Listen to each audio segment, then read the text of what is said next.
always and forever. Radio Cayman in the Cayman Islands.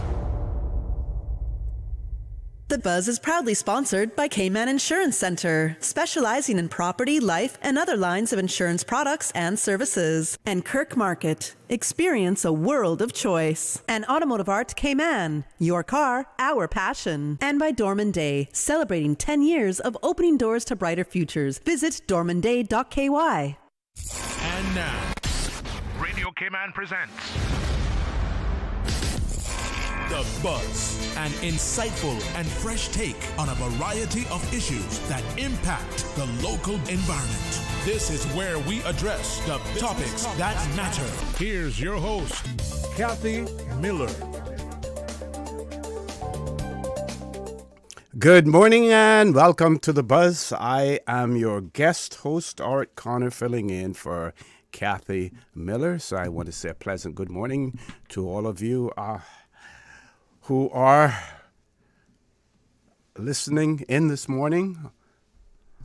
Unable to watch, of course, because we are still working on our new digs, and as a result of that, YouTube will only be you will only be able to hear and not view, and we apologize for that, but we're going to try to make it as interesting and as comfortable as possible for you. We hope and we trust that all of you out there remain safe. If you are on our roads this morning traveling, please be extremely cautious. It can be extremely busy out there, and of course we have a mixture of road users. We have cyclists, we have pedestrians, we have those who are using electric bikes or electric scooters. We have those who are driving small vehicles, fits, unfits.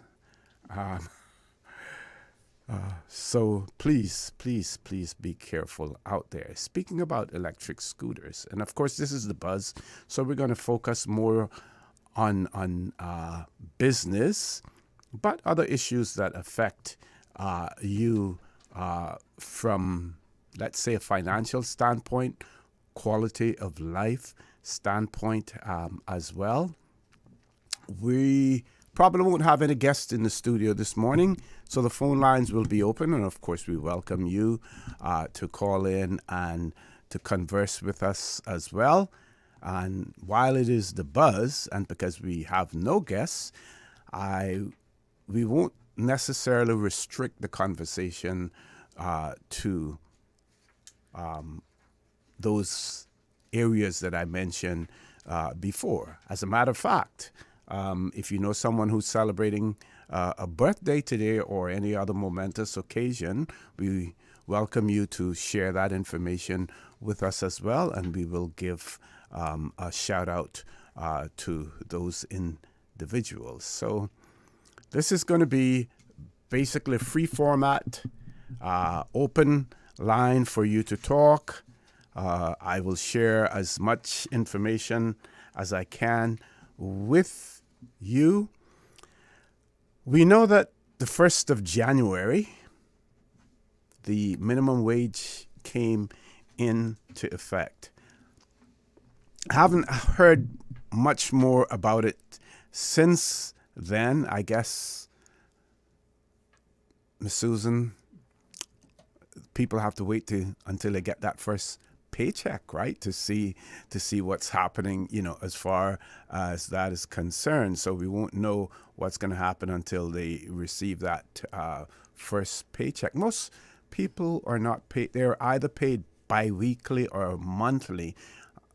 Very seldom now are persons paid on a weekly basis, I would imagine, right? I believe they're paid sometimes every 2 weeks. Okay, yeah. So, bi-weekly, okay. So, for those of you who are curious or may not have sufficient information about the minimum wage, why don't we go to the government website and share some of the information with you as far as the minimum wage is concerned. Oh, let me remind you, of course, the phone numbers.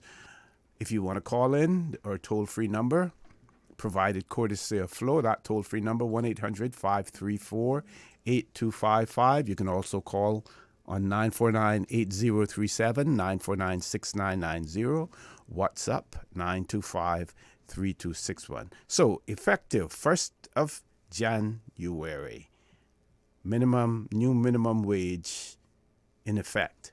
The new minimum wage is CI $8.75 per hour, right? So, if the national minimum basic wage sets the legal floor for hourly pay for employees in the Cayman Islands as of 1st of January 2026. The minimum wage has increased to $8.75 per hour. The information provided says that this is the first adjustment to the minimum wage since its introduction in 2016, and it is aimed at helping workers keep up with the rising cost of living. So 10 years, minimum wage has not been adjusted in 10 years, yet we have seen the rate of inflation increase over that period of time considerably as well. I should point out that based on what I am hearing and some information that I may have as well or be privy to, in many instances, or I shouldn't say many, I should say in some instances, companies are already paying more than this new minimum wage, so they are not affected by it. There were some skeptics who believed that if it was set at $8.75 an hour, then those companies that are, let's say, for instance, paying $10 an hour or $12 an hour would say, okay, we're going to reduce it to $8.75 because that's all we have to pay. Well, the question would be, how did they get to $10 or $12 in the first place? I'm sure that there are a combination of things. They're good corporate citizens. They value their employees and the contribution that their employees make to the success, of their companies, and also that they realize that with the high cost of living in the Cayman Islands,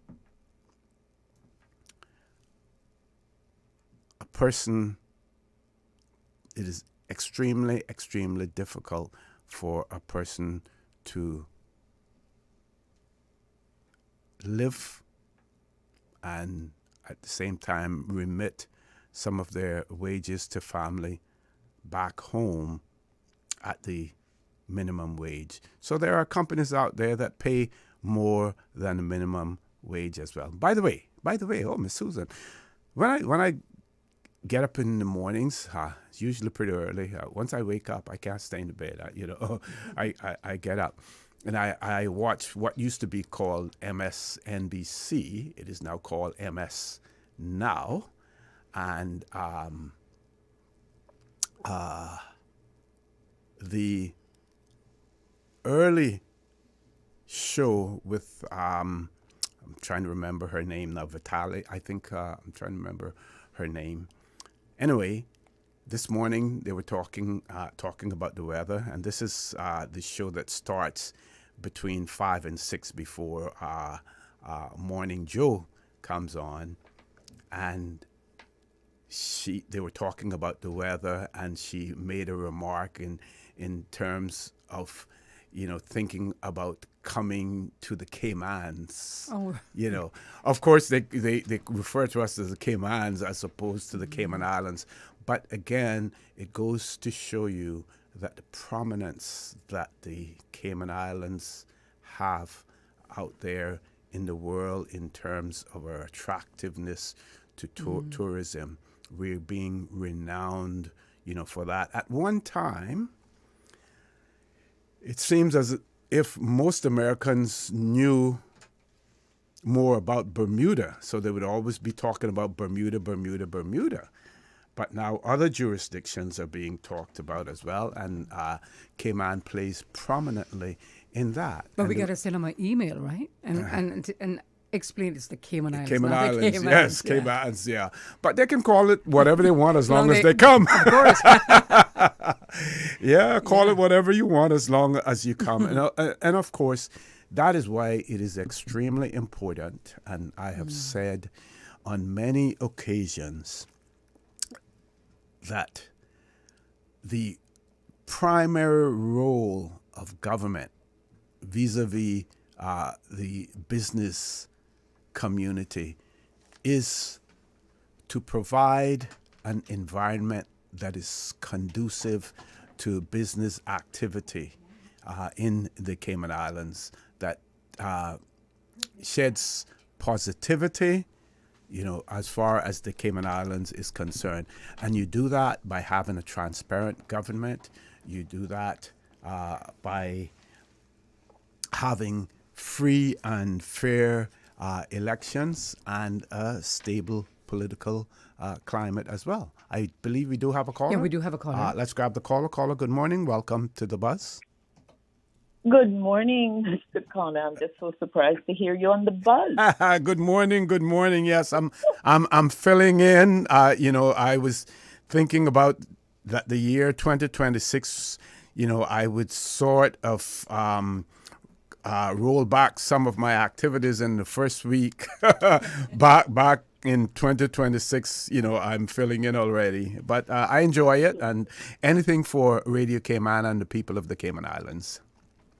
That's wonderful. And I have to tell you, one of my mottos is that we should keep going for as long as we can keep going, because, if we stop sometimes when we get into these kind of ages, I'm speaking for myself, if we stop, we might get restarted again. I remember a wonderful uncle of mine, when I asked him when he was going to retire, he said, retire? There'll be plenty of time for that when I'm dead. So let's keep going, O.C. Let's keep going. Thank you. Yeah, there's so much. There's just so much. And when I heard you on the buzz, I thought this might be a wonderful opportunity, because I had so much I wanted to talk about. And because I'm told that my voice reminds of another family relative, this is Lorna. Yeah, let's not mistake. I mean, I'm also entitled to use the name Martin if I wish. Anyway. Yeah, I just read a Compass article about the e-bikes and the e-scooter, and there's no insurance available. Now, what catch is that? How are they going to comply? How are they going to be in compliance by the middle of this month?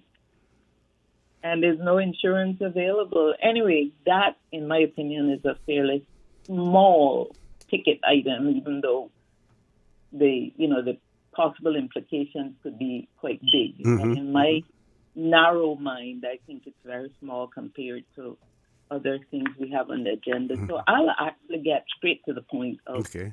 And just before you go there, I would say also that I had planned to talk about the e-bikes. I actually have the article up here and to talk about that as well, the unavailability of insurance, for the e-bikes. But what I'm going to ask you to do, caller, because we're getting so close to our commercial break, if you can stay on the line, we're going to take the commercial break, and then we will continue to engage you, if that is fine with you.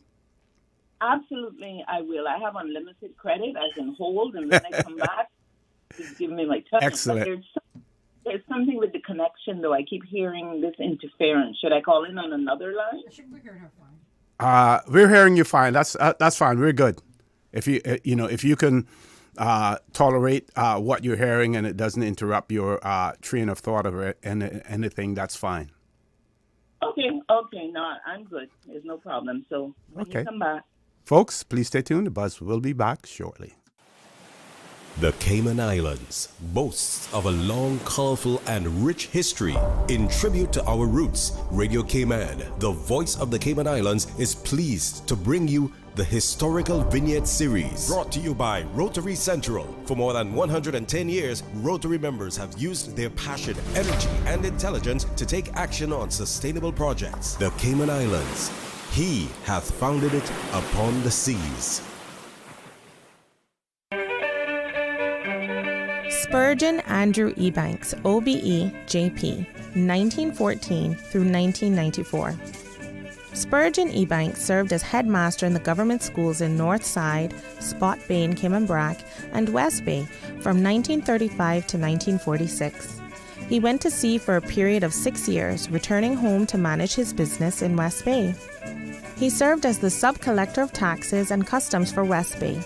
He was a member of the Legislative Assembly, serving his district for 3 terms, in 1957 through 1959, 1963 through 1965, and in 1966 through 1968. He was the first Deputy President of the LA and chaired the Cayman Islands branch of the Parliamentary Association. He served on various boards, committees, and tribunals. He was appointed Justice of the Peace in 1961 and received his OBE in 1978. He was a member, elder, and treasurer of the West Bay, now John Gray Memorial Presbyterian Church. Mr. Ebanks was married twice, to Ina Nee Ebanks for 48 years and to Iola Nee Bodden for the last 8 years of his life. He had 4 daughters. He was a kind and considerate man, always willing to help those less fortunate than himself.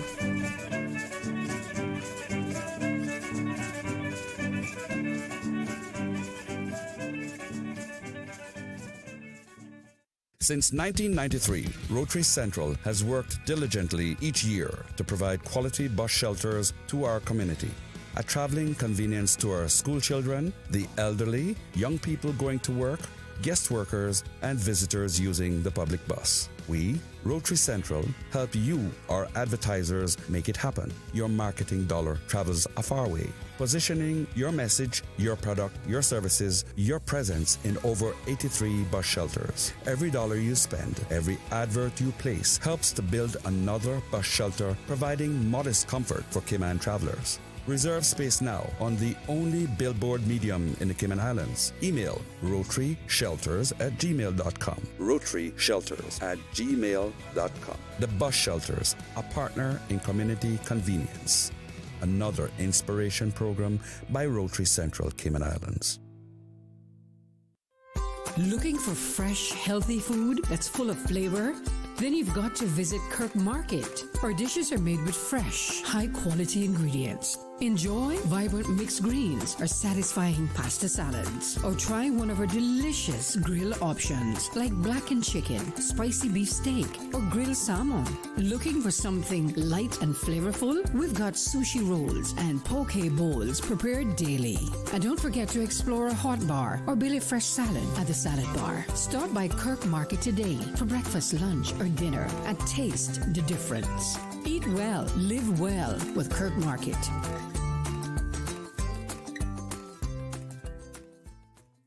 I'm Michael Webster. And I'm Denise Brown of Cayman Insurance Center. Family is not the most important thing, it's everything. We have worked with the community and their families on protecting themselves for the future. Whether it's providing top-rated life insurance or protecting your family's household investment. From our family to yours, we understand and we care. I'm Denise Brown. Call me at 814-7229. And I'm Michael Webster at 925-5433. We are Cayman Insurance Center.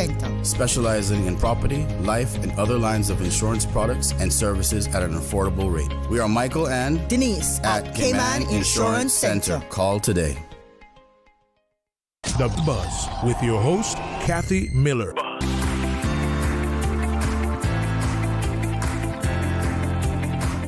Good morning and welcome back to For the Record. Welcome back to the Buzz. I'm the guest host, ORRETT Connor, filling in for Miss Catherine Miller, and we have Miss Lorna on the line. At least I got that right. We have Miss Lorna on the line. Miss Lorna, welcome back. Go right ahead. All right. Thank you. Thank you so much. Before I begin, I really want to make it clear, perfectly clear, that my opinions are not shaped by any political affiliation. What I'm sharing or what I want to discuss today is about us, the Caymanian people.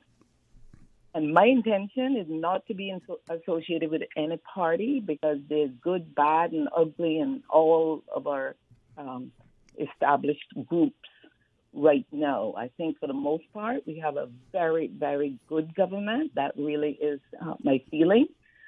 But again, this is me, nothing to do with a party. And I want to speak from my own conscience, my heart, about our collective interest and our future. In the first instance, I'm calling to commend Minister Michael Miles on the immigration reform. I have a lot of praise for him because, believe me, and Mr. Connor, you coming from the background that you've come from in immigration, you know it takes boldness to put Caymanians first. Yes, yes. The pro-Caymanian stance, which is so often misunderstood as being anti-this or anti-that, but the pro-Caymanian position is necessary for long-term sustainability. We cannot dispute that. How can we not put Caymanians first, the few thousand of us that there are, you know? And again, reforms show commitment to protecting local identity and opportunities. Now, this isn't something new. It's not. But what has happened in the past, in my opinion, is that we have too often buckled under the pressures that are then imposed by the business community, by the Chamber of Commerce in particular. And the Chamber of Commerce, of course, represents, you know, just about every business, you know, and the financial industry have their own bodies and their own representation. So I've found in the past that leaders have too easily buckled under that. And that's why I think our minister has to be, the current minister, Miles, has to be praised because he's standing up. I was so disappointed to read some comments. I think it was in a Cayman News Service article, and you have people who are calling him names so undeserving, things like buffoon and ignoramus and Idi Amin, and all that is so far from being correct when you know the man. You know, and I've had the opportunity to work with Michael long before I ever heard him express any interest in running. He helped me so much when he was I think he was with education, or anyway, he worked with the children with special needs and behavioral issues, all that kind of stuff. And I feel that I know him.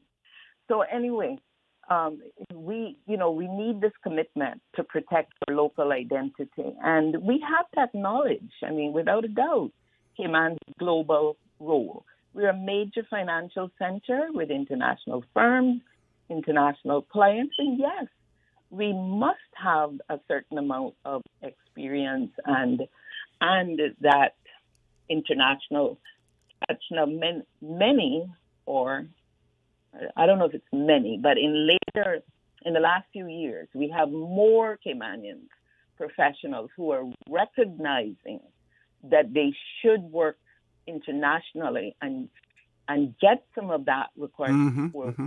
Yeah, more and more Caymanians are doing that. Yeah, hats off. I'm happy to say that I have people in my own family who did that, and they've come back and been very, very successful. And I'm so grateful. I have a nephew now who qualified as a dentist a few years ago, but he knows that he needed to stay and work before he comes home to work. Great. And that is great. So again, I don't see reforms as being anti-business. I see it as being more about balance. And we need that balance because prosperity has to be shared with Caymanians, not just the foreign professionals. I mean, there's so many people that have come and have made it big, huge. And I'm not envying those because many of those people worked very, very hard. But to try to push this agenda that you have to have all that experience before you can work in Cayman. I can tell you of foreign people who came here just qualified. This was their learning. This was their grasp. I will call this particular name because I don't think the gentleman would mind, and it is the truth. John Doak, who is now acclaimed as one of the greatest architects of our region in the Caribbean, came to the Cayman Islands, graduated with his degrees and his architectural qualifications. This is where he learned. So whatever he is today, and all of the recognition, and I think he's a great chap actually, and does beautiful Caribbean architecture. But he learned it here in the Cayman Islands. He did not come with years and years of experience. Many of the lawyers who came to Cayman were dreadfully successful, and I say that because when you $1 million every quarter or something, you're big. But a lot of them came here with very, very little experience, and I know from where I speak because I worked with some of them.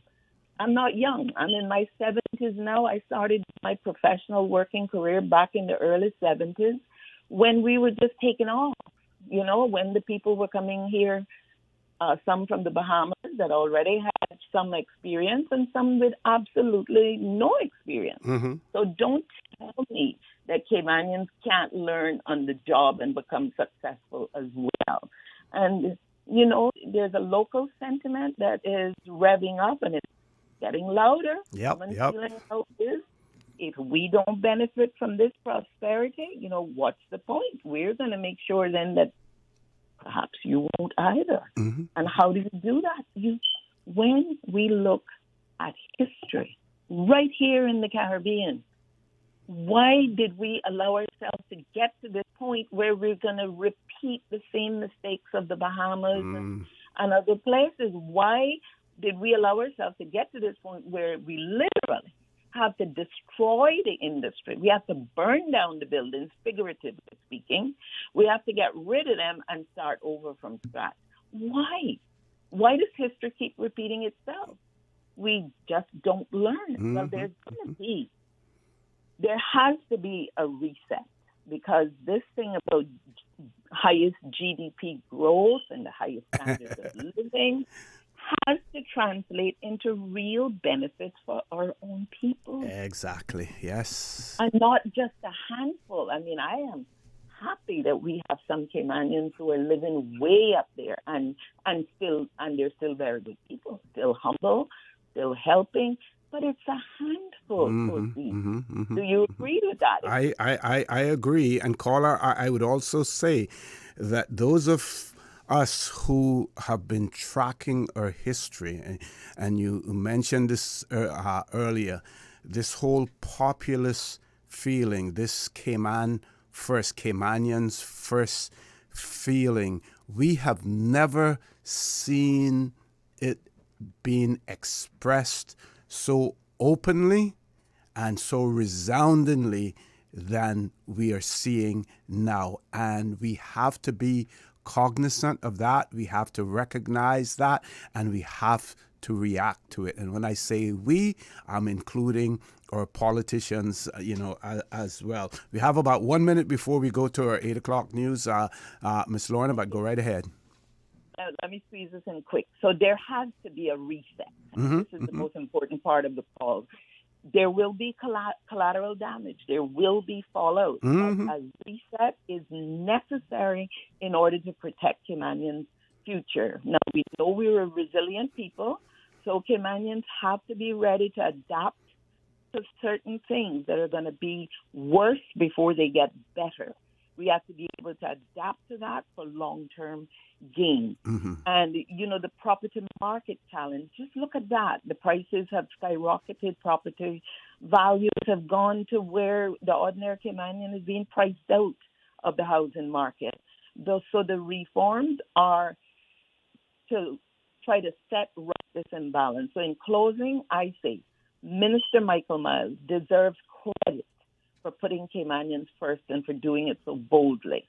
Caymanians, we must stand together to ensure prosperity benefits our people, our Caymanians, as well as our international partners. But I caution those who are pro-international and want to push Caymanians to the side. I caution prosperity without Caymanians at the heart is hollow and will cause only problems. And we probably unachievable as well. Yep. Caller, thank you. Thank you very much for that. Folks, top of the hour, 8 o'clock news. After the news, the buzz will continue. Please stay tuned. We will be back shortly.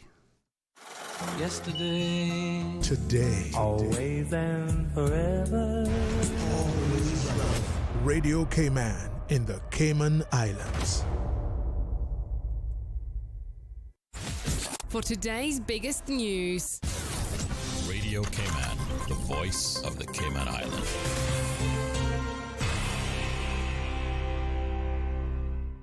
With your latest news, I'm Carsley Fuller. A man is sentenced after pleading guilty to making threats to the mother of his child.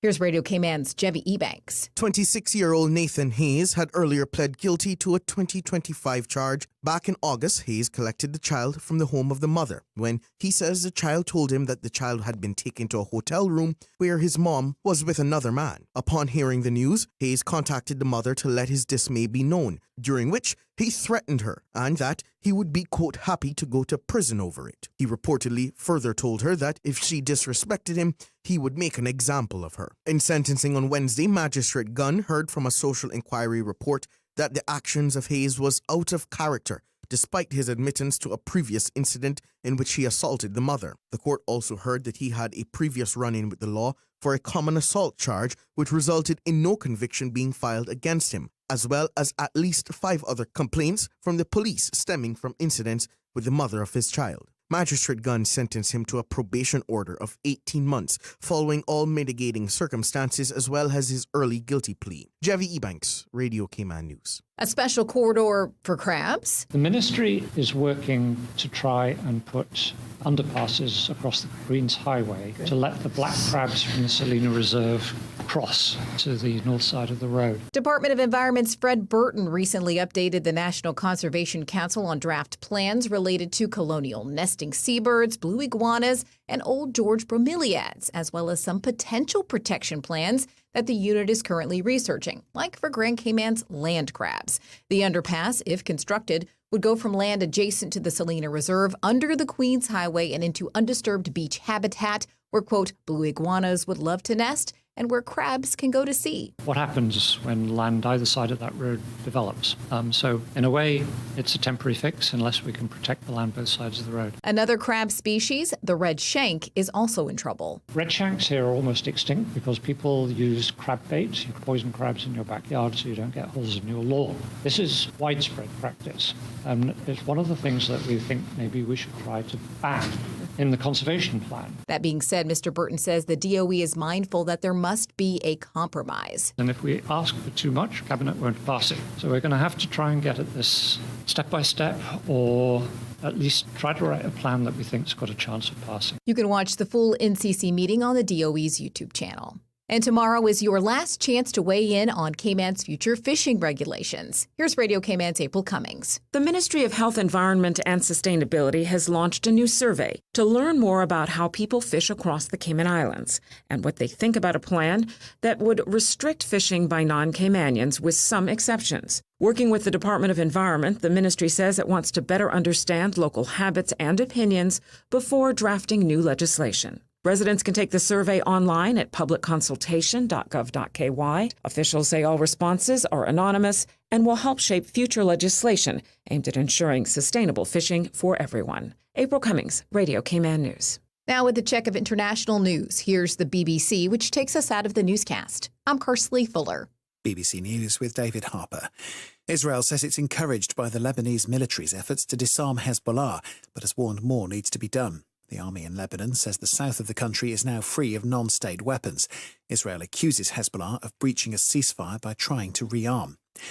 Hundreds of people have attended a vigil in the U.S. city of Minneapolis to protest against the killing of a woman by a federal immigration agent. She was shot at close range in her car. The White House says the agent was acting in self-defense, but local officials accuse the authorities of reckless violence. President Trump has signaled that the U.S. intervention in Venezuela could last for several years. Speaking to the New York Times, he also refused to commit to a timeline for Venezuelan elections. Cambodia has ordered the liquidation of a bank linked to a vast internet fraud network after its alleged leader was extradited to China. Chun Ju is accused by the US and Britain of masterminding a multi-billion-dollar scam business. The main opposition candidate in Uganda's presidential election next week has called for a freeze on international financial aid to the government. Bobby Wine says foreign support is sustaining a crackdown on opposition activists. And that's the latest. BBC News. Stay in touch with Radio Cayman with the latest up-to-date, accurate news and information. For your convenience, the headline news will be repeated on our sister station, Breeze 105.3 FM, weekdays at 8:30 a.m. Follow Radio Cayman on social media, Facebook, Instagram, Twitter, or download the Radio Cayman app in the App Store or log on to www.radiocayman.gov.ky and stay connected to what's happening in the community. Radio Cayman, your voice, your choice, your radio. Radio Cayman Super Jam Show, the #1 drive time entertainment show on your radio. Brought to you by these kind sponsors. The Cayman Islands Football Association, CIFA, building a better future for Cayman football. Cayman Insurance Center. Don't take chances with your family's future or your valuable assets. Call me today, Michael Webster, at 925-5433. UWI Open Campus, on-site, online, and on-demand. Visit open.uwi.edu. Call them today at 946-8322. Super Jam. Also brought to you by Cayman Airways. Call them at 949-2311 to book your non-stop flights to Los Angeles and Panama. And Coca-Cola, available across the Cayman Islands from Tortuga wholesalers. Accept no substitutes. Taste the feeling with Coca-Cola. The #1 drive time entertainment show on your radio.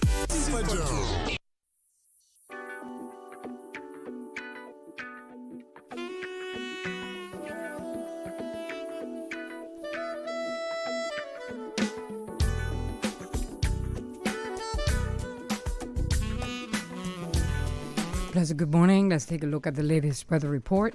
Current temperature is 75 degrees. Relative humidity is 82%. The barometric pressure is 29.99 inches and rising. The wind is coming out of the east-northeast at 6 knots. Overnight low was 71 degrees. Synopsis indicate moderate winds and seas are expected as a ridge of high pressure dominates the weather pattern across the northern Caribbean. Satellite imagery show scattered clouds to the south of the Cayman area. Forecast for today calling for mostly fair skies with a 20% chance of showers. Temperatures will rise to the mid-80s with a heat index near 90 degrees Fahrenheit. Your winds will be east to northeast at 10 to 15 knots and seas will be moderate with wave heights of 3 to 5 feet. Tonight, partly cloudy skies with a 20% chance of showers and temperatures falling to the mid-70s tonight. Winds will be east to northeast at 10 to 15 knots. Seas moderate with wave heights of 3 to 5 feet. We're presently at a low tide and the next high tide will be this afternoon at 1:21 and a low tide again tonight at 8:19. The sun will set this evening at 2 minutes past 6 and will rise tomorrow morning at 2 minutes after 7. And the outlook is calling for an increase in winds and seas expected as a secondary high-pressure system builds over the western Atlantic Ocean, bringing moderate to rough seas from Friday. A small craft advisory would likely be issued. And that's the very latest on your weather report.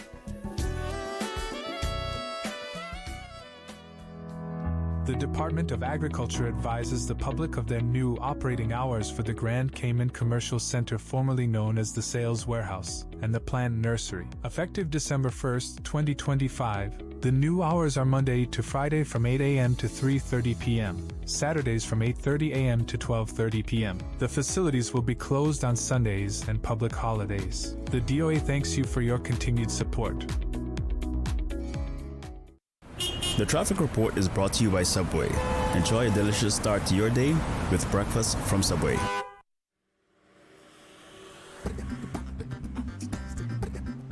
Top of the morning, let's check in with traffic. Further up on Shamrock Road, traffic is flowing at a moderate pace. Further down, different story as traffic is steady. As you approach the Linford Pearson Highway, traffic is heavy. And coming off of Bobby Thompson Way, steady traffic, as well as Agnes Way. And slow-moving traffic on Crew Road heading to Georgetown. Heading east on Crew Road, traffic is moving along pretty good. Downtown Georgetown not looking too bad as traffic flowing nicely on Edward Street and into Georgetown on Shedden Road. And as we look to the west, West Bay four-way stop flowing at a moderate pace. On the West Bay Road in front of the Ritz, traffic is moderate in both directions. And traffic coming off of the Esley Tibbetts Highway, steady traffic, and continuing on to North Sound Road, Industrial Park area, flowing at a moderate pace. If you've seen accidents or incidents, let us know by calling us at 949-6990. Godfrey Nixon Way and Eastern Avenue flowing pretty good in both directions. And that's what's happening on your roads. Join us again at about 10 minutes past 12. We'll give you another look at traffic. Did you know ordering your favorite sandwich from Subway just got easier? Yeah, picture this. No more waiting in line. No more fussing with cash. Just a delicious taste of Subway at your fingertips. With our new app, ordering your go-to sub is as easy as a few taps on your phone. Plus, receive exclusive deals and earn loyalty points with every purchase made on the app. Download the new Subway app today and get ready to ditch the lines and drive straight into your flavor. Visit the App Store or Google Play Store on your mobile phone and search for Subway Cayman Islands. Subway. Eat fresh. The traffic report is brought to you by Subway. Enjoy a delicious start to your day with breakfast from Subway. If you're riding an e-bike or scooter, the rules of the road apply. These devices are treated the same as motor vehicles. You must be at least 17 years old, hold a valid Category 0 or Category 2 driver's license, and your device must be registered, licensed, and insured. You must obey traffic signals, road signs, and road markings, and operate only where permitted by law. These are existing legal requirements. Enforcement begins 16 January. For details, contact DVDL at www.dvdl.gov.ky. Shaken yet standing firm. This is Radio Cayman in the Cayman Islands. The Buzz with your host, Kathy Miller.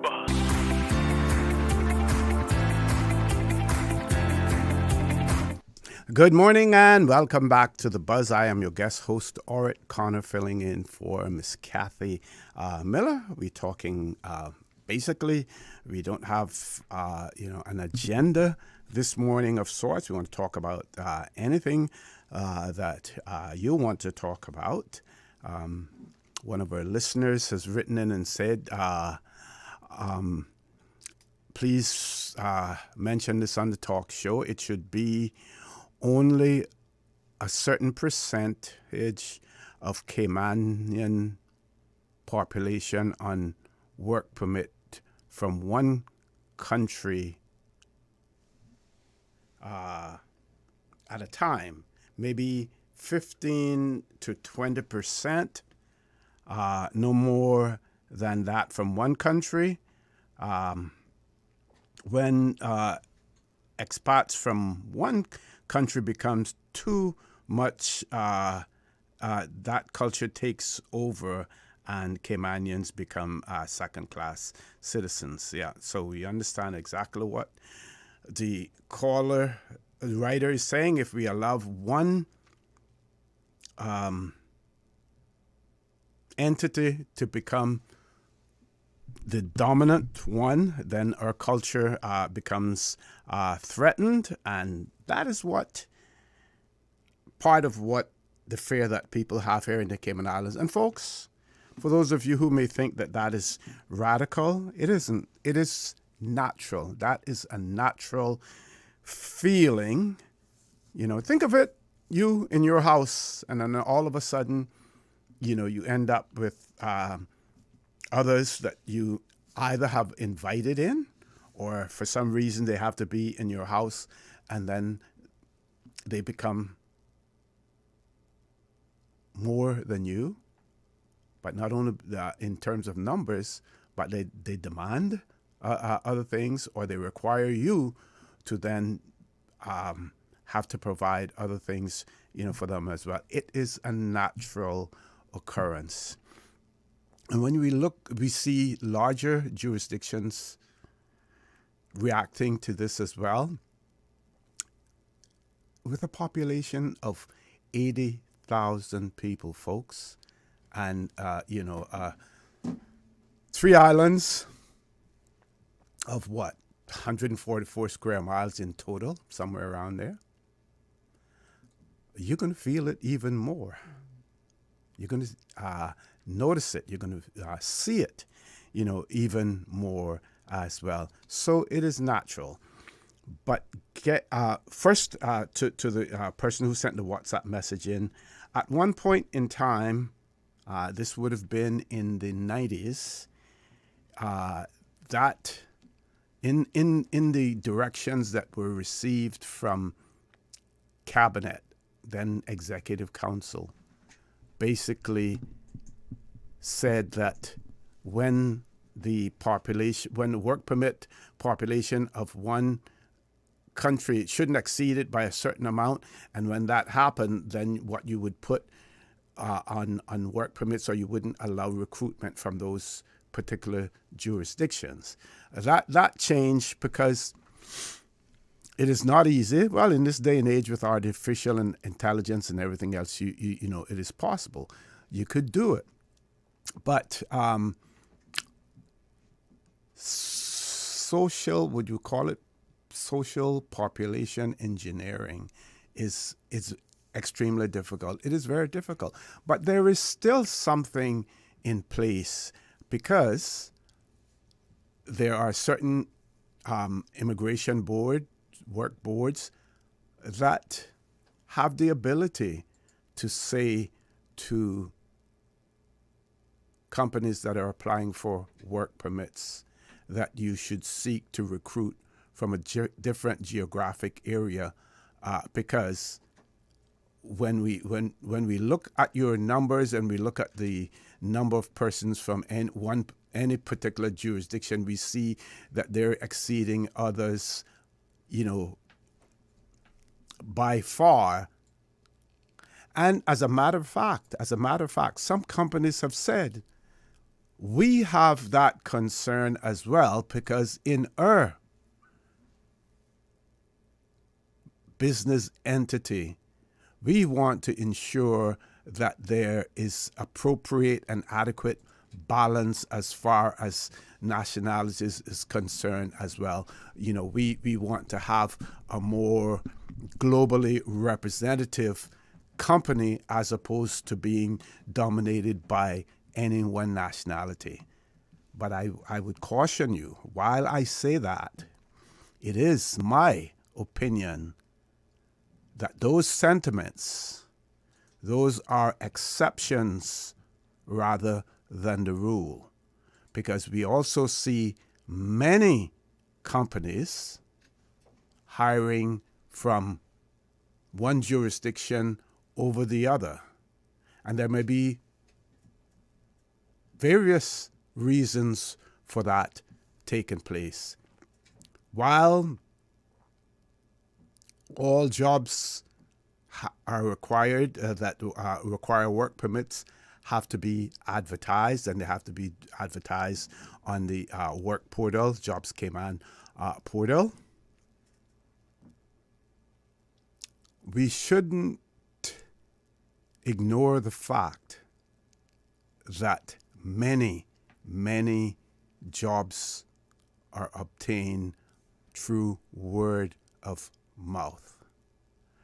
You are in the Cayman Islands and you have a friend who you know could use a job, and you say to them, oh, they're hiring in this area, why don't you apply for this job? Or you may be in a position where you can actually influence the awarding of that job to that individual as well. So a lot of that, goes on as well. But there are those companies who would prefer to hire particular nationals from particular countries for whatever reason, personal connections, the fact that they're reliable workers, they're going to show up because they're here to work, to earn money as well.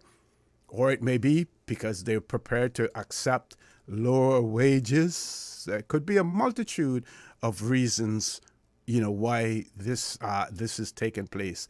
But there is, like I said earlier, and I'll repeat myself, there is the ability for the various immigration boards when it comes to work permits to say to companies that you need to seek to recruit from a different geographic area because, we notice the numbers in terms of the number of work permits from certain jurisdictions. So that is possible. I want to also go back to the conversation with Ms. Lorna. And she basically made the clarion call and made it quite clear that, if we continue down the road that we are going, that it could have repercussions, later on. And I agree, if we continue down this track. But we still have time to, quote unquote, get it right. But in order to do that, it will require collaboration between government and the business community. The business community has to realize that it is more than the bottom line that we are looking at.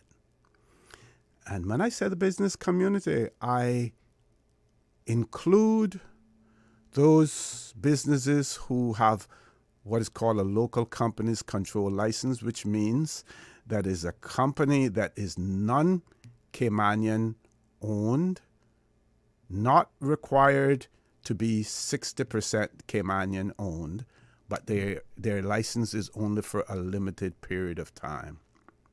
So I'm including those. I'm including Caymanian employers as well, because there are many Caymanian employers who are thinking only of the bottom line.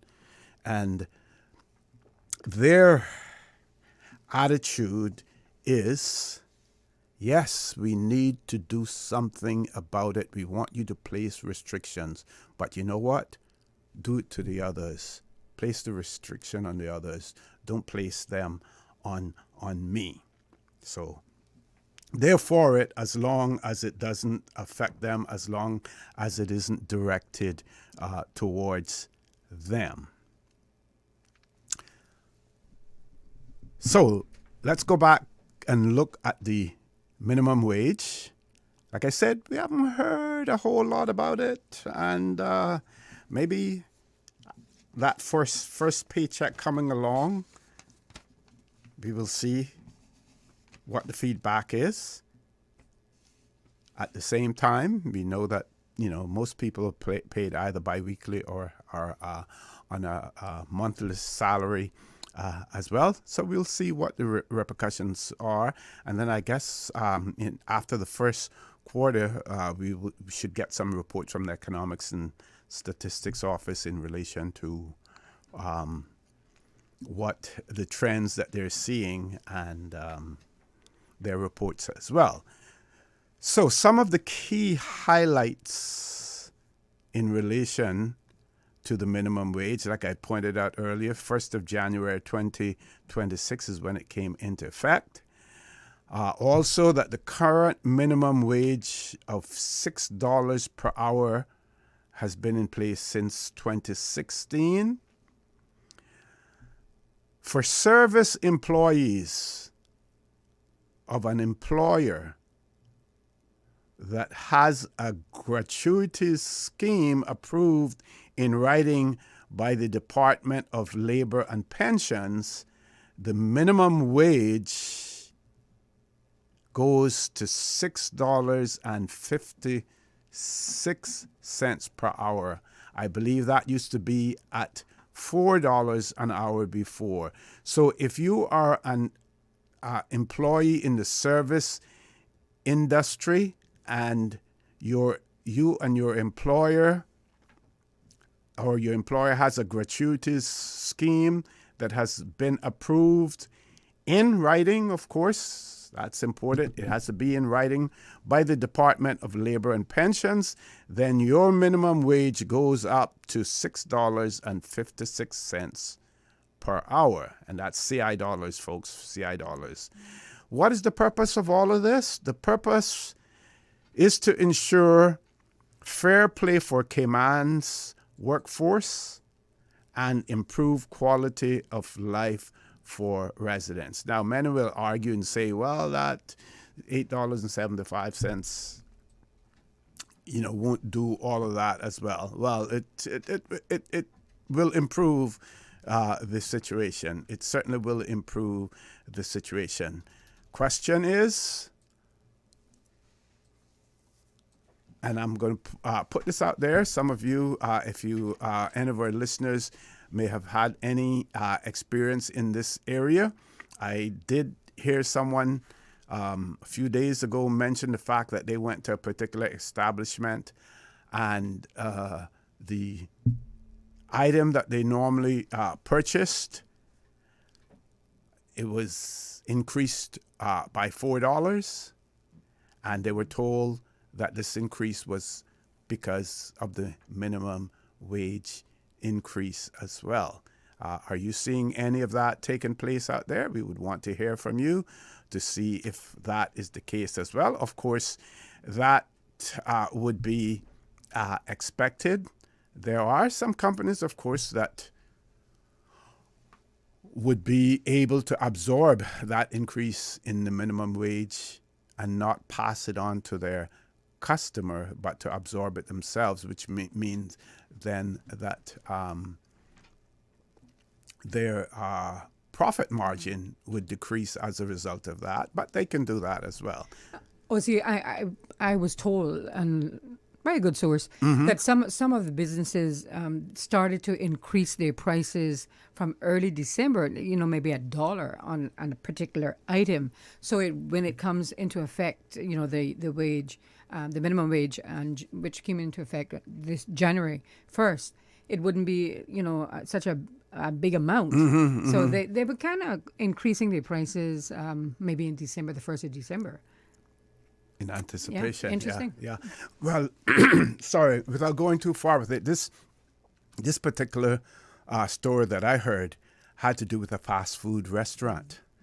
And the items that the person would normally, the price that the person would normally pay for that item went up by $4. That's and a lot. they asked the individual, the person, and the person said it's because of the wage increase. But that is expected, which means that we have to be more discerning in terms of where we shop and what we buy. Or we can cook. And have to be more discriminating about it. Yes. We could also cook. Cook, yeah. Cook and at you probably home. get healthier food, doing it that way, as well. So why, and I'm getting all of this information from the government website, right? Why the changes? Because it's extremely important for people to know why certain things are done by government. And of course, there was sufficient public consultation and town hall meetings in relation to sharing this information with the public. Why the change? So, as you heard earlier, since 2016, the cost of living in the Cayman Islands has increased significantly. Inflation rose by more than 35% between 2016 and 2024. So, in 8 years, inflation rose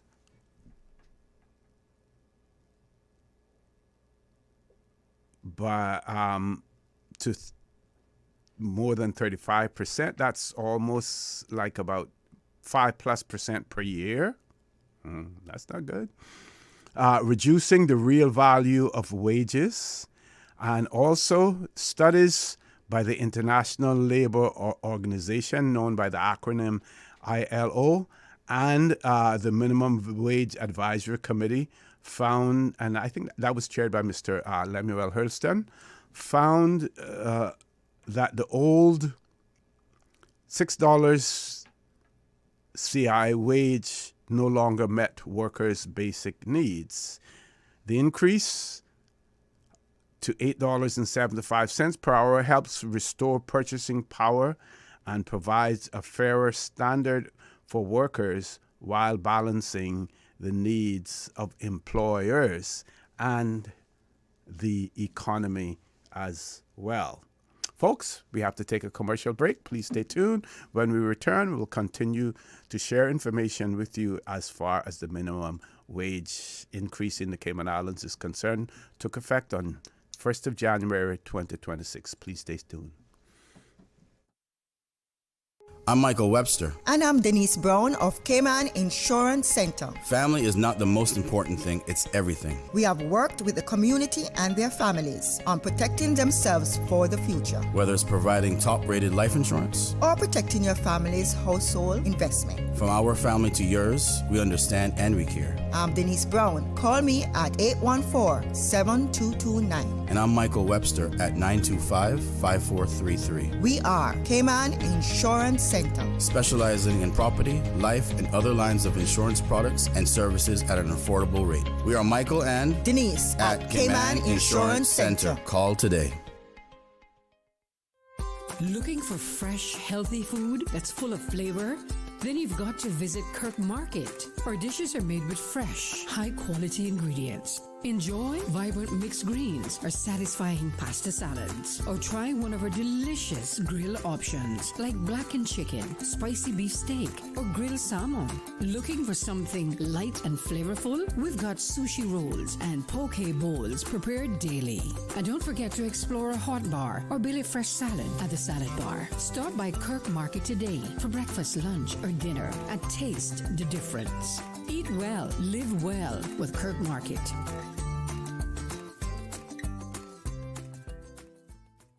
Radio Cayman, maintaining the innovation.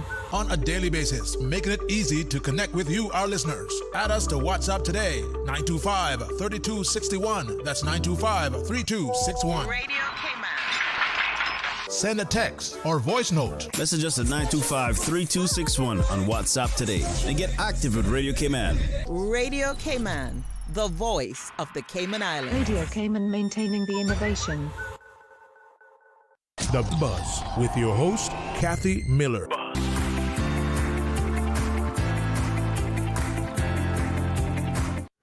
Good morning and welcome back to The Buzz. I am your guest host, ORRETT Connor, filling in for Miss Kathy Miller. I'm bringing you up to speed, refreshing your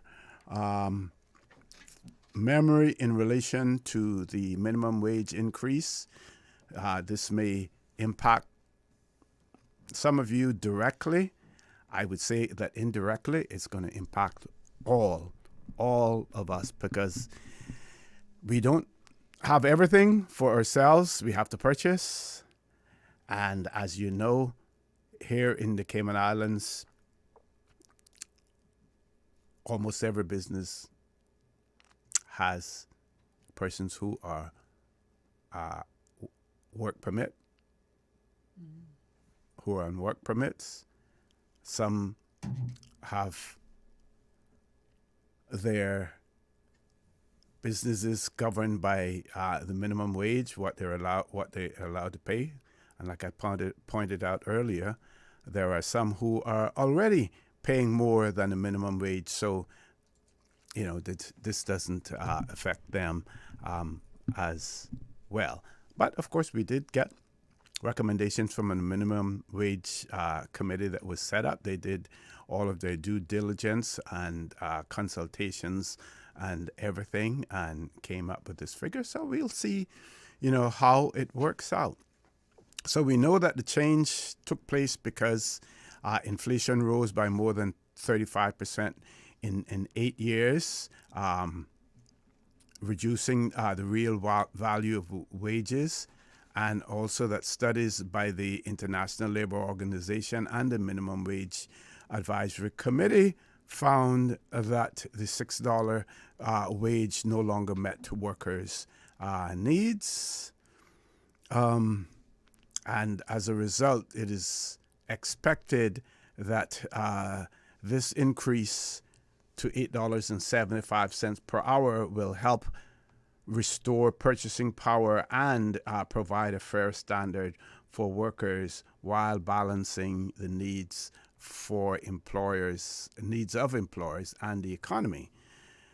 Now, there's a section here on special calculations. Let me see if I can decipher this. So it says employers in the service industry.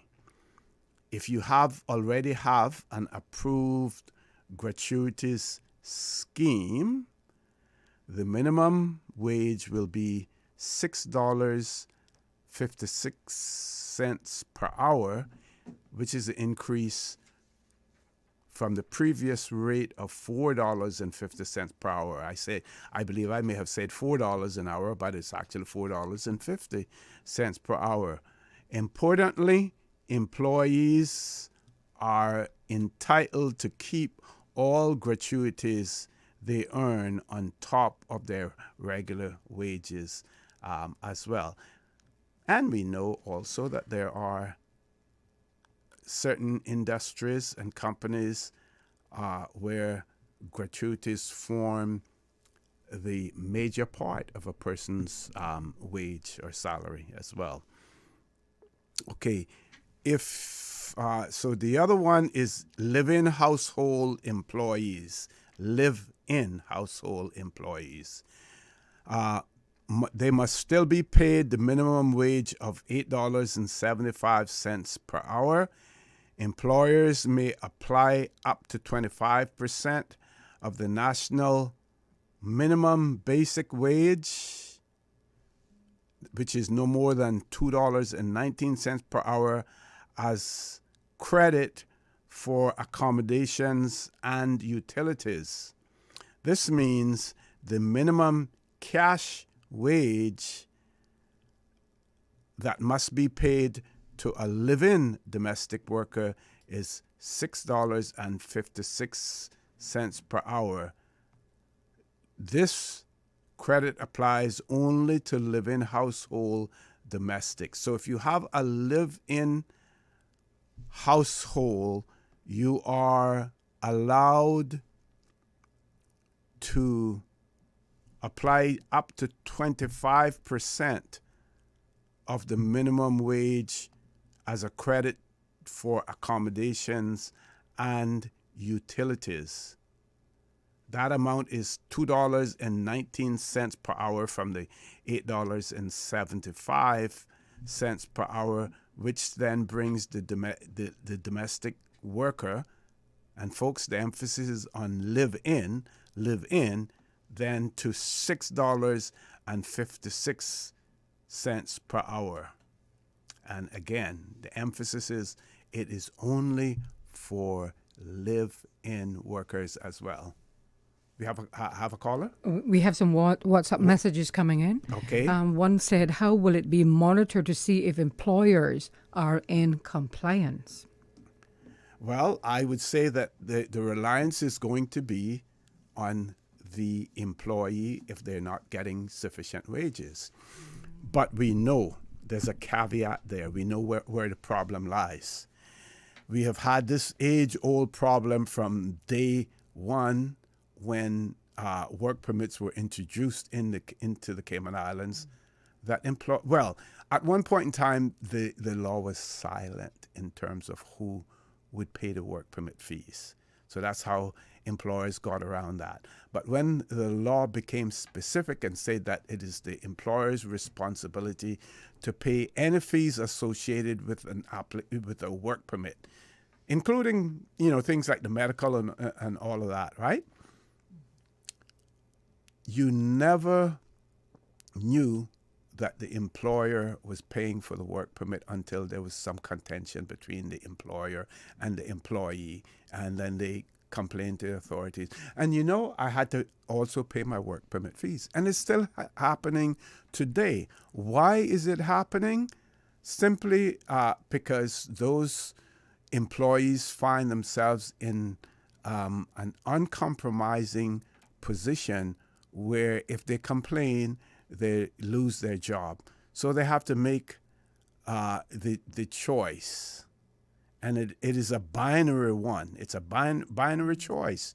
You report the fact that you're paying for your work permit, or you report the fact that you're not being paid the minimum wage, and you run the risk of then losing your job and not having any income at all, as opposed to having an income where somebody's scamming you, off the minimum wage. So it's extremely important. Department of Labor and Pensions, you should report to them in that particular instance. Any others that we had? This says, good morning. Now that the minimum wages have gone up to $8.75, is the caregivers on Seneco and hotel workers, etc., going to get a raise? Even 75% of the $8.75, which is $6.56 times 45-hour week, by 52 weeks a year plus 12 months are more than what they pay now. That's what the WhatsApp commenter said. Yes, those persons, those entities fall into that category as well. They will have to pay the $8.75, per hour.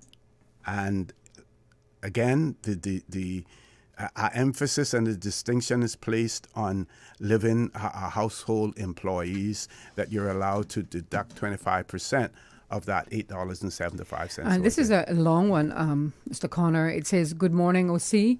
Happy New Year, and I wish you the best for 2026.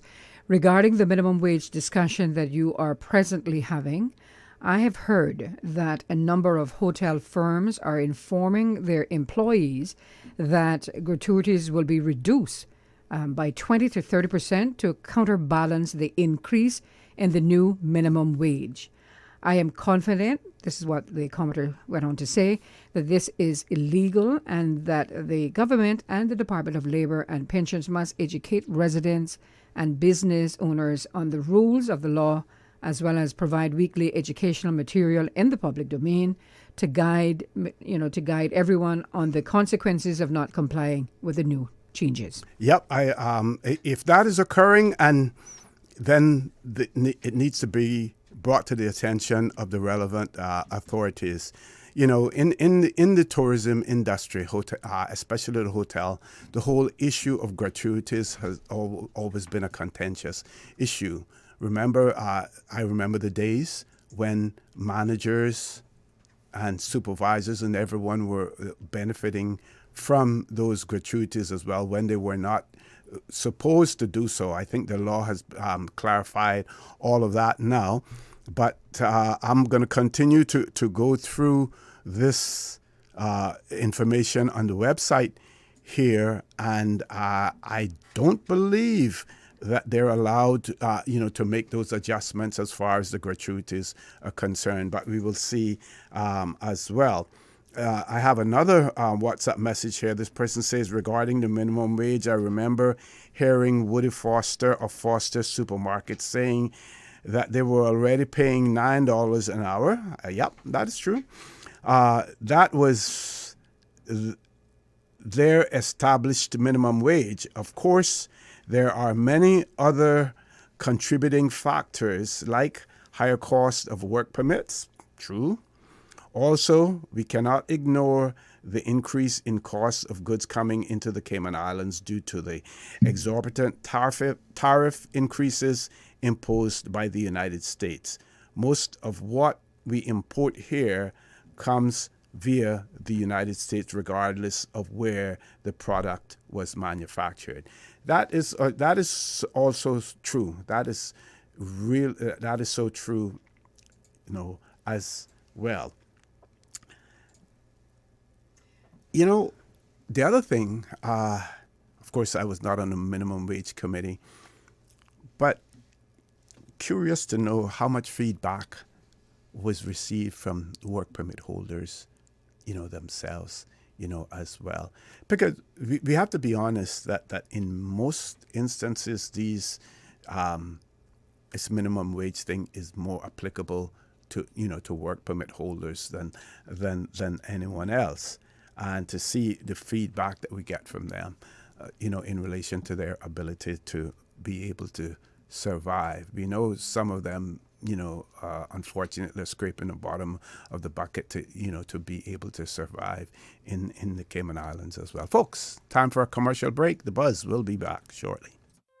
Looking for fresh, healthy food that's full of flavor? Then you've got to visit Kirk Market. Our dishes are made with fresh, high-quality ingredients. Enjoy vibrant mixed greens or satisfying pasta salads. Or try one of our delicious grill options like blackened chicken, spicy beef steak, or grilled salmon. Looking for something light and flavorful? We've got sushi rolls and poke bowls prepared daily. And don't forget to explore a hot bar or Billy Fresh salad at the salad bar. Stop by Kirk Market today for breakfast, lunch, or dinner and taste the difference. Eat well, live well with Kirk Market.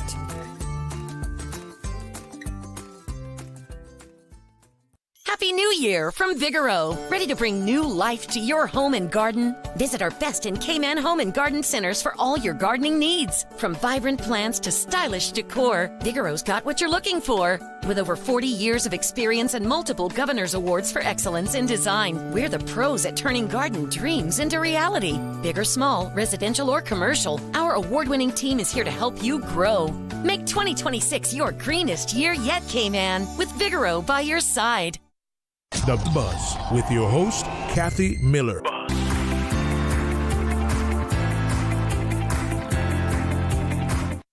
Good morning and welcome back to The Buzz. I'm your guest host, Art Connor. I'm trying to remember this saying now. Invention is the brain necessity. Is it invention is the brainchild of necessity, or is it the other way around? Necessity is the brainchild of invention. I have to research it. But anyway, what I'm really referring to is that some of our listeners are giving kudos to hearing you and I, with the conversation, back and forth as well. Of course, this has been made more convenient because, we're sitting face to face with each other in a very small studio that makes everything, up close and personal. But, it's, when I'm sitting in the other studio there, there's a glass between, yes. And then there's that distance. But here it's like, like we're sitting at the dinner table and talking and stuff like that, which is good. We've got to explain to our listeners what's happening. Yeah. You're actually in the on-air studio where everything goes on with the YouTube and the WhatsApp and everything. So he's seeing everything firsthand with what I'm doing on the board. Control boards, right. yeah. Because we're waiting our new studio. Yeah. So, folks, just give us a call at 1-800-534-8255. You can also call in 949-8037 or 949-6990, or the WhatsApp phone is 925-3261. All right. Okay, so one of our listeners said, "Good morning, Mr. Connor. Happy New Year. My sister stopped at a fast food place on Tuesday on her way to work to buy breakfast. She said she was surprised when they told her the bill was almost $27 for the breakfast. Then she asked them how the price was so high because she had bought breakfast the day before and the bill was $18. And she didn't order anything different that morning. They're going to say, since the minimum wage has increased, all these business places go crazy with their prices. And they could see it affect their bottom line at the end of the day if they make such drastic changes to their prices. You know, the cost of doing business in the Cayman Islands is not cheap. Cost of doing business, it is not cheap at all. Nothing is cheap in the Cayman Islands. When you have a population of 80,000 and you're a tourist destination, which means that, you know, you have, you know, a transient part of your population or your business where tourists are coming and going. And then don't forget the fact that we basically have a high season and a low season, even though there were years when you could hardly distinguish between the high and low tourism season. But we're seeing that now as well. Businesses have to realize that if you were making a 35% profit margin before, absorb some of that. Come on. You remember now what someone said, they never seen armored truck, a bank armored truck driving behind a hearse when they're going, to the cemetery. You can't take it with you. You can't take it with you. Oh, see, I believe the comment that you were, or the quote that you were trying to remember, a WhatsApp caller sent it in. Okay. They said necessity is the mother of invention. Yes. We have a caller. Let's grab the caller. Caller, good morning. Welcome to the Buzz. And me and my co-host here, Miss Susan Watson. Caller, good morning. Good morning to you. Good morning. Good morning to you, Mr. Wissy. How are you, sir? Good morning. Happy New Year to you. First time we're talking for the new year. I will be short, maybe not sweet, maybe bitter to some, maybe sweet to some. I was going to correct that too and say that same thing. That's this model. I have said over the last 25, 30 years, we must implement direct income tax. Mm-hmm. We do it like Bermuda, payroll tax only. There is no other way to enforce the minimum wage law. No other way. No one can show me any other way. I refuse to accept any kind of excuse. It's not gonna happen. It cannot be done voluntarily. That's what you're just suggesting. Voluntarily. No. It must be done by a way of reporting. And that is the only way. That was one of the things mentioned by Mr. Len Paulson in the beginning when they did this some years ago. That is difficult to enforce or difficult to have minimum wage. It depends on your direct income tax intervention by the government. If you're going to make more profit off of this thing, then you're going to be taxed into heavier bracket, and that's it. So that will curtail your greed. And that is, as I said, the answer blowing in the wind to all this is that we'll have to implement it or you won't be able to enforce this. It's plain as ABC to anyone. There's no other way to control, enforce this kind of a law, right? It's a great thing. It's a good thing to raise it, and it should have been done a long time ago. But the lack of that famous word, courage, that's the only reason why it wasn't. And you listen to my friend, Miss Lord, a while ago. Thank you very much. Have a wonderful day. Thank you very much to you too, sir, and happy 2026 to you. I think that gives us an opportunity, Ms. Susan, to go to the compliance section, the part that talks about compliance on the website. Reporting non-compliance, and this is extremely important. You and I spoke earlier, people don't report. They don't report simply because for fear of, losing their job, even though there are provisions that allow work as well as the boards. If you have been unfairly targeted by your employer, for them to take that into consideration in granting a new work permit for you. People need to know that as well. And I believe if they knew that, then they would come forward earlier rather than later to complain about either not being paid overtime and it not being a written agreement that has been approved by the Department of Labor and Pensions that, in lieu of overtime, whatever you get, or the fact that their pensions, may not have been paid or other things as well. If people knew that there's a recourse out there that they can complain and they won't be victimized as a result of that, I think we would see more people coming forward, as well. So the reporting non-compliance, the Department of Labor and Pensions investigates all complaints and reports of non-compliance with the national minimum basic wage. How do you go about reporting? You may report suspected violations through any of the following channels. Email, so you email dip@gov.ky. You can phone. The number is area code, of course, 345. The number 945-8960. 945-8960. There is also a confidential hotline.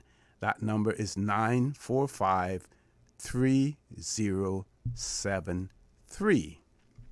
And you can also lodge a complaint or a report in person to the Department of Labor and Pensions on the second floor of the Midtown Plaza, 273 Elgin Avenue, Georgetown. What do you include when you submit a report? You include your name and contact information, which is optional in regards to anonymous reports are accepted. Employer's name and business location, the nature of the concern, example, underpayment, withheld wages, deductions, date. You also should include the dates or pay periods that have been affected, and provide any supporting documents, example, pay slips, work schedule, etc. And of course, all reports are handled confidentially, and retaliation against a complainant is strictly prohibited under the Labor Act as well. So again, they're under the Labor Act. They are prohibited from retaliation as well. But it's a little bittersweet though, because if an employee complains that they're not getting the minimum wage, right? Mm-hmm. They're so afraid of victimization. I'm sure that employer is not going to keep them on. So what then? What recourse do they have then? Like I mentioned earlier, if they have been retaliated against, then if they were to find another employer, favorable consideration, once that employer is able to establish the need to employ that person, favorable consideration would be given to that individual, in relation to work permit. That becomes even more important, Ms. Susan, when the new legislation, immigration changes come into effect, and the job hopping part of it comes in as well. So, in the case of victimization, you shouldn't be considered to be job hopping if your employer has victimized you and decided to terminate your employment because, you have made a report, against the individual as well. But it's curious to know, and work has so much data at their fingertips. I believe it is quite easy, and I'm sure that this would have been done before when all of this research was taking place, to actually determine, at least from the work permit standpoint, from those persons on work permit, how many persons are being paid just the minimum wage. Because when you submit a work permit application, you also have to put in the salary that you're paying the person, whatever. So again, using artificial intelligence and everything else, you can extrapolate, you can extract that information, and you can know how many persons are really affected by it. It is unfortunate to a certain extent that that the focus is more on work permits, but we have to recognize that the majority of workers in the Cayman Islands are here, on work permits as well. And I really seriously doubt that there are, and I could be wrong, and someone may choose to correct me, the number of Caymanians that are just being paid minimum wage employment.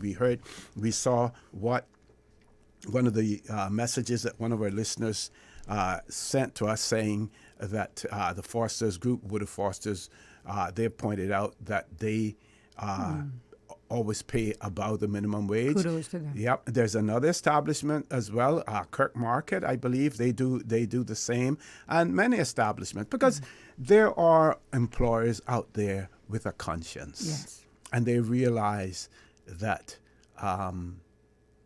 it is impossible for people to live on a $6 minimum wage or whatever it is, as well. Got to go to that break, folks. The computer kicked in. Please stay tuned.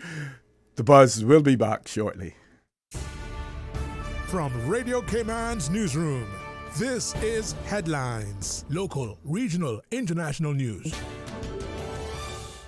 The Headline News is brought to you by Kirk Market and Health Services Authority. The Central Caribbean Marine Institute says as part of its field station extension, the floor has been concreted, the walls have been poured, and are currently curing. After that passes its inspection, the Little Cayman Research Center will move on to concreting the second floor. This project expands CCMI's laboratory capabilities, supporting, quote, current and future scientific work at the field station. In international news, protests have taken place in Minneapolis after the fatal shooting of 37-year-old Renee Nicole Good by a U.S. immigration agent. Videos of the incident show ICE agents approaching a car in the middle of the street. As it attempts to drive off, one of them points his gun at the driver, and at least 2 shots are heard. U.S. Homeland Security Secretary Kristi Noem said Good was, quote, stalking and impeding officers and tried to, quote, weaponize her vehicle. The Minneapolis City Council, however, said Good was simply, quote, caring for her neighbors when she was shot and killed at about 10:25 local time Wednesday morning. Hundreds of ICE agents have been deployed to Minneapolis in the state of Minnesota as part of the White House's crackdown on illegal immigration. Noem says ICE operations in Minneapolis will continue, and the FBI is investigating. And an influential Protestant church in China says prominent leaders were arrested in what appears to be a growing crackdown on the underground church movement. 9 people were detained Tuesday after police raided their homes and the church office in Chengdu. 5 of them had been released by Wednesday. This latest wave of arrests after others last year shows the Communist Party's resolve to snuff out churches that do not align with its ideology. Those are your headlines. I'm Karsley Fuller. Radio Cayman. More news available at www.radiocayman.gov.ky. Check out our social media pages: Facebook, YouTube, X, formerly Twitter, Radio Cayman Headline News.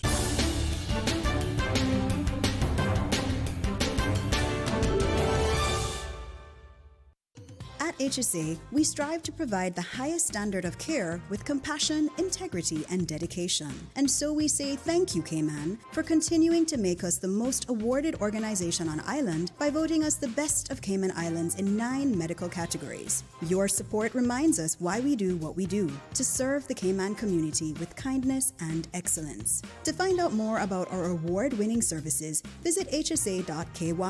At HSA, we are committed to caring for you. Looking for fresh, healthy food that's full of flavor? Then you've got to visit Kirk Market. Our dishes are made with fresh, high-quality ingredients. Enjoy vibrant mixed greens or satisfying pasta salads. Or try one of our delicious grill options like blackened chicken, spicy beef steak, or grilled salmon. Looking for something light and flavorful? We've got sushi rolls and poke bowls prepared daily. And don't forget to explore a hot bar or Billy Fresh salad at the salad bar. Stop by Kirk Market today for breakfast, lunch, or dinner and taste the difference. Eat well, live well with Kirk Market.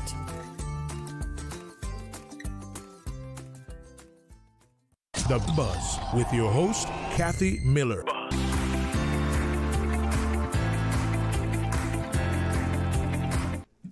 Good morning and welcome back to The Buzz. I am your guest host, ORRETT Connor, filling in for Miss Kathy Miller. We've been talking about the introduction and the enactment of the minimum wage legislation, 1st of January 2026, up to $8.75. And for those persons who have a gratuities, whose company has a gratuities scheme approved by in writing by the Department of Labor and Pensions, it goes up to minimum wage to $6.60, is it, Ms. Susan? You got to help me here. Or is it, soon tell you, special calculations, blah, blah, blah. Was it $6? I think it was $6.60. Forgive me, folks. Forgive me. $6. Yeah, $6 per hour. Yeah, up to $6 per hour as well. I'm just. No, it's going to $8.75, right? And is it the first increase since 2016? Yep, since 2016, 8 years. Wow. So that's a long time as well. So there are a few more points that I will share that's coming off the. So we spoke about special calculations, spoke about living household employees, where 25% of that $8.75 can be deducted for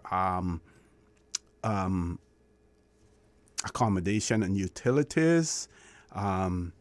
Commission-based employees, we haven't spoken about that yet here.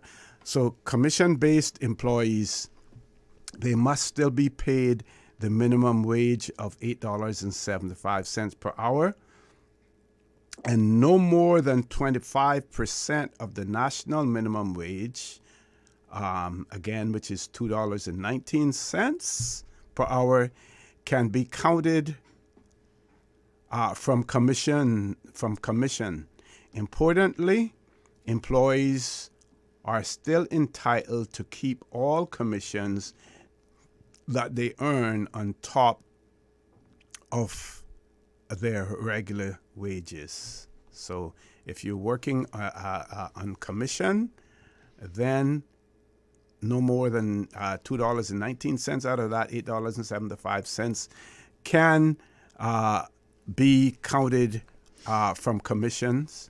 But more importantly, employees are still entitled to keep all commission they earn on top of their regular wages. What are the expected benefits of all of this? Raising the minimum wage is expected to improve living standards for low-income workers. Is also expected to reduce poverty and income inequality. Also expected to boost local spending and support small businesses. Expected to encourage fairness, motivation, and productivity in the workforce. And it's expected to reduce resilience on government financial assistance as well. So that's where, more so the Caymanian part of it, those persons who do not require work permits, that's where that will come in. Let's look at some of the frequently asked questions. How much is the national minimum basic wage? We know now it is $8.75 per hour. When does the minimum basic wage officially come into effect? We know that it's 1st of January 2026. Question is the national minimum basic wage figure what an employee would start before health and pensions deductions? This is a good one. Is the national minimum basic wage figure what an employee would earn before health and pensions deductions? Let's see what the answer to that is, folks. Let me see here. Open that up. Says yes. This is the rate before applicable pensions and health insurance deductions. So that is the start. Starting point of it. It's not like all of the other deductions take place and then you get $8.75. That is the base. The base is $8.75 per hour or $6 per hour in the other instances as well. There's a question coming in. Mm-hmm. It said, I'm curious, how does Cayman's minimum wage compare to other Caribbean nations? Good one. I may have to do some research, yeah. With that between. But I think in the report it was in the report as well. I think Cayman's new minimum wage, $10.50 US. It would work out. I believe is now. I think it's among the highest in the Caribbean, surpassing Barbados and aligning closely with the Caribbean Netherlands, Bonaire, Saba, which I think it's US $10.60. Yeah, but we'll check that out. Well, and the answer to that, and I do understand the question in terms of how it compares, but in general, I would say it compares much more favorable. And how do I come to that assumption? Tell me. Everybody's dying to get here. They're all running to come to the Cayman Islands to work. They have worked in other jurisdictions, Dubai,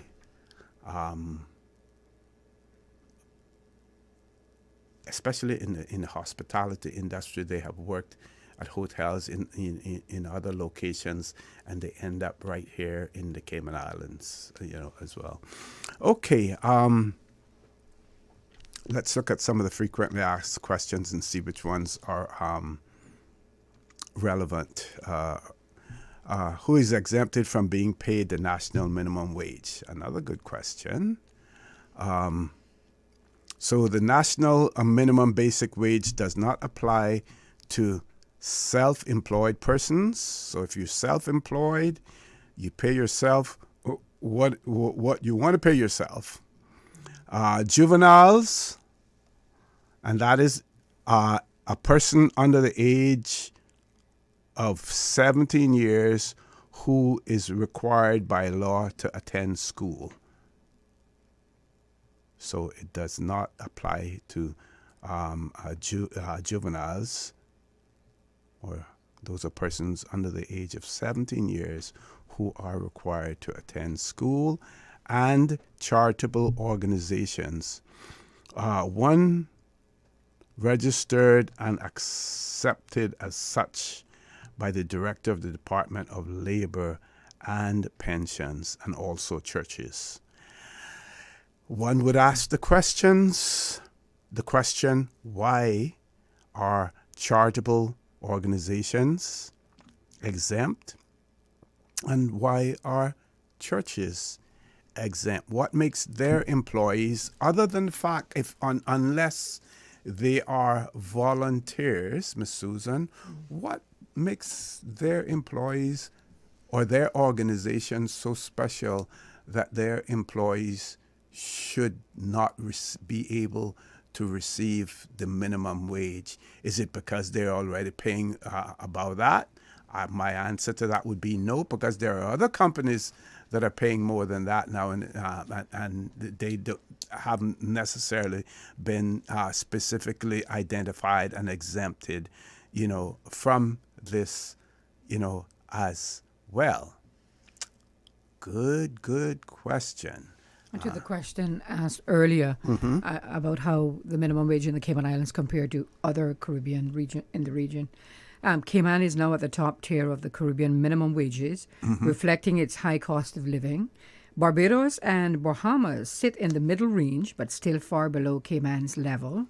Jamaica, Dominican Republic, Trinidad, and Tobago remain significantly lower, often structured as monthly wages rather than hourly. And the Caribbean, Netherlands, Dutch territories are the closest, compared with wages slightly higher than Cayman in the U.S. dollar terms. Okay, thank you. Thank you. See how we work as a tag team? This works out pretty good. We may change the format right here. I just need some more Aki. On Radio Cayman, soon as well. Yeah, I just need some more Aki, okay? I picked some yesterday. Okay. Small amount. I have to get in touch with my, I won't call his name, but a person who comes and picks the Akis, for me, because I have a ladder. I climb the ladder, but I am not climbing the tree. Come February, I'll be 75 years of age. My bones are a little brittle, and don't speak that into the ground is not going to be too friendly to me if I were to fall. So I'm going to stay away from that, from climbing the tree. We're going to take our last commercial break, and then we only have 15 minutes left to go in the show. Okay, let's look at very quickly some of the other questions that we will probably come back to look at. Does the national minimum basic wage apply to part-time employees? And what happens if an employer does not pay the national wage as well? How is leave calculated in relation to national minimum wage? That shouldn't be affected as well. And how was the $8.75 determined? That's a good one. Folks, the Buzz will be back shortly. You are listening to Radio Cayman, the voice of the Cayman Islands. Cayman, let's talk about your internet and phone service. ORRETT has published a draft proposal for new consumer protection regulations, and we want your feedback. The draft regulations propose new rules to modernize the sector, including proposals to limit back billing to 3 months, introduce a 5-day cooling off period for new contracts, and set mandatory timelines for resolving complaints. The draft also proposes extending these protections to small businesses for the first time. But these are just proposals. To ensure the final rules are practical and fair, we need to hear from you. All submissions on this consultation should be made in writing and must be received by 5 p.m. on January 8, 2026 at the latest.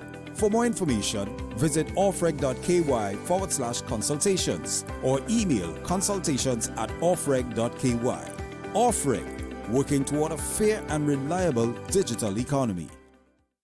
We give you honor and praise, adoration and glory. Radio Cayman.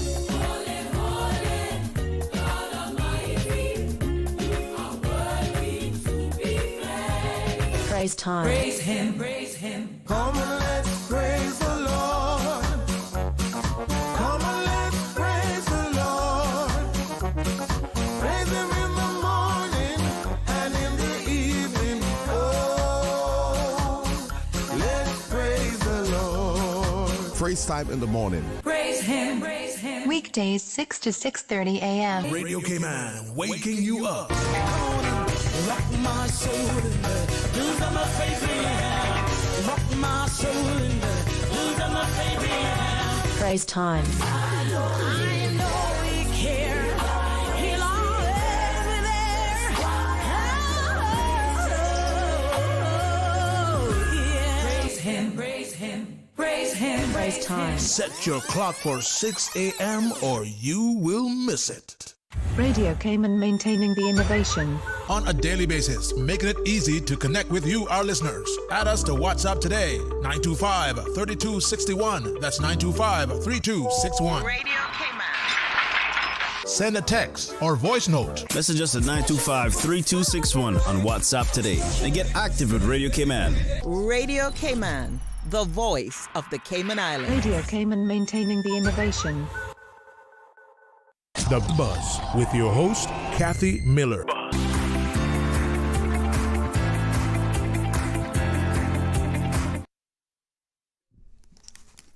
Good morning and welcome back to The Buzz. I'm your guest host, ORRETT Connor, filling in for Ms. Kathy Miller. We're on the last segment of the Buzz this morning. It's been basically an open line format with my guest host, Ms. Susan Watson. Don't say that too loud. Give management some more ideas, as long as they pay you additionally for it. And it has, you just put me on the spot. It has to be more than the minimum wage also.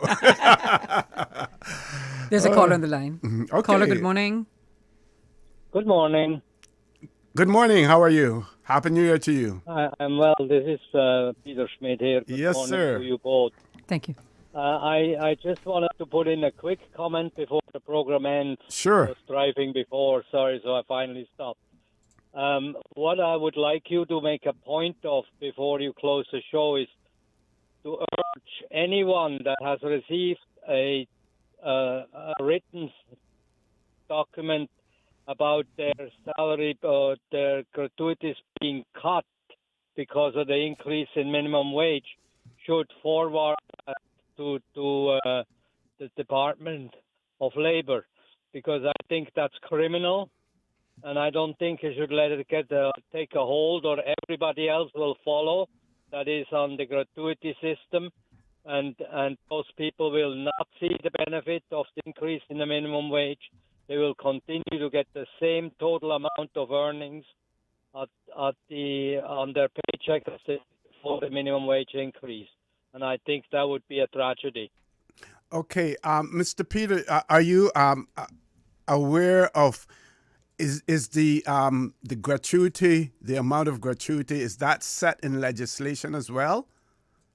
Do you know? I don't think so. I don't think so, because you have some establishments charging 10%, some charging 15%.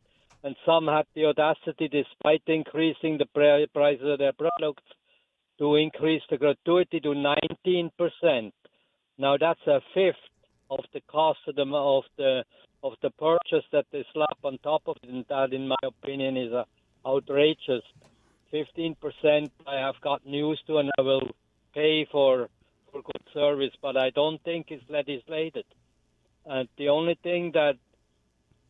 way that it is controllable, you have to get people that are familiar with the system, that have worked the system, go into an establishment and make them produce the records of the gratuity they collected. Of course, if you're serious about it, really, the employer serious about it, really, they can cook the books. There's no question about it. But I think we have to make an honest attempt to give those people that, and you're right, most of them are work permit holders, a chance to improve their lot a little bit too. I mean, the service that we demand of them is high, because we want them to treat our guests well, and that's not possible if you're starving and if you're envying the person eating the dinner that you just served them because you cannot get it. So we need the employees are important to a business, and it behooves the business to treat them fairly. So. Thank you very much. For that. So, folks, you heard. If you find a situation whereby your gratuity, the percentage has been decreased to balance out, to compensate for the increase in the minimum wage, you should report that to the Department of Labor and Pensions. And we would hope and we would trust that if that is occurring, that the government nips it in the bud. Don't allow it to fester in any way, because we know what will happen in those instances. Like I said before, when it comes to gratuities, there have always been issues with it. You heard the caller say they can cook the books if they want. There was a huge fight in terms of who should be getting gratuities and who should not be getting gratuities, in the tourism or the service sector as well. And here's something that I want to also point out to you and to Caymanians. This is directed more at Caymanians than anyone else.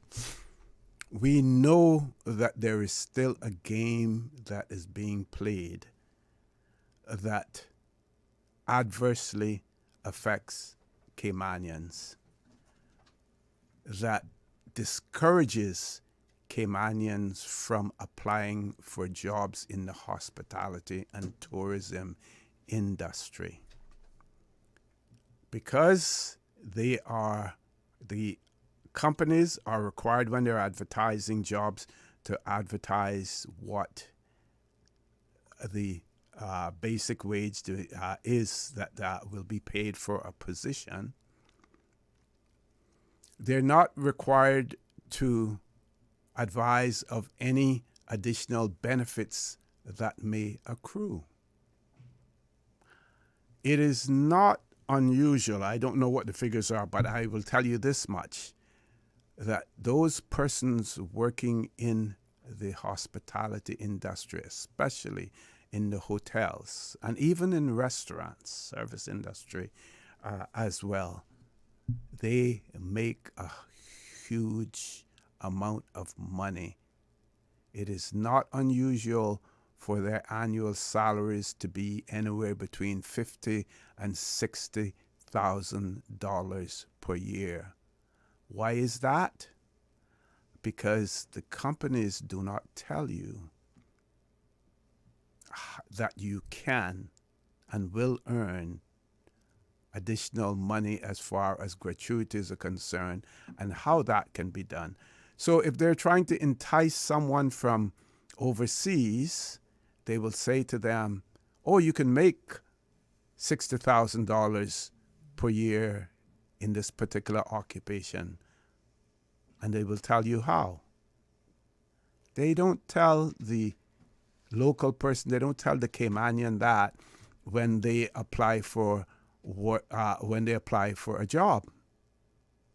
What they tell you is, and this is incorrect, and they have been notified, of this as well. What they do tell you is, despite the fact that you may have applied for the job on the Jobs Cayman portal, some companies want you to then go ahead and reapply again on their company portal, which in many instances is controlled not in Cayman, but overseas through their parent company.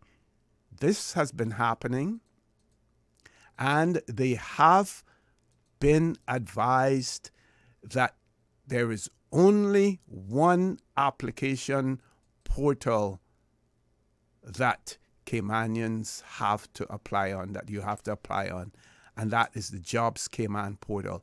So folks, those of you out there who are listening, if you apply for a job on the portal and you are informed by an entity here in Cayman that, you need to go and, place your application also on our portal, that is incorrect. You tell them, no, you don't have to. And not only that, you report it. You report it to the authorities as well, because they are not allowed to do that. So again, those are the ways that they're gaming the system. Those are the ways that they are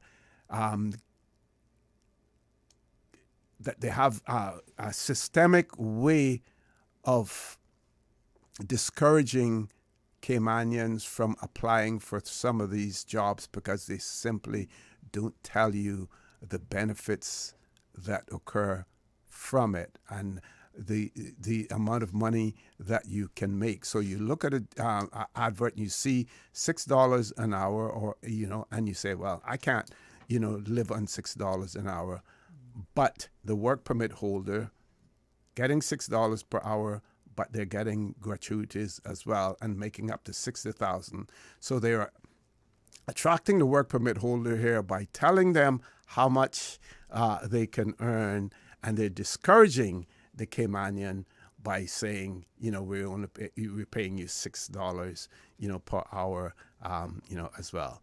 Folks, I hope that you have benefited, from this conversation. May not have been the regular format that the Buzz normally employs, but sometimes, what they say, variety is the spice of life. I got that one right. Yes. Variety is the spice of life. So we've given you a little variety this morning, coming from our small, up close and personal studio right here at Radio Cayman, and the main studio is going to be looking so well. It's going to be so nice when you have an opportunity, to see it on YouTube as well. So it's been a pleasure. Certainly not under the circumstances that I would want to be filling in for Miss Catherine Miller, but I'm certainly thankful that I am able to fill in for her. We want to wish her and her family, all of the best, as well. We'll keep you in our thoughts and in our prayers. Thanks for all of those persons who sent messages in this morning to the show, or who may have called in as well. Have a great day. Please stay safe, and we continue to ask the good Lord to bless these three beautiful, wonderful Cayman Islands.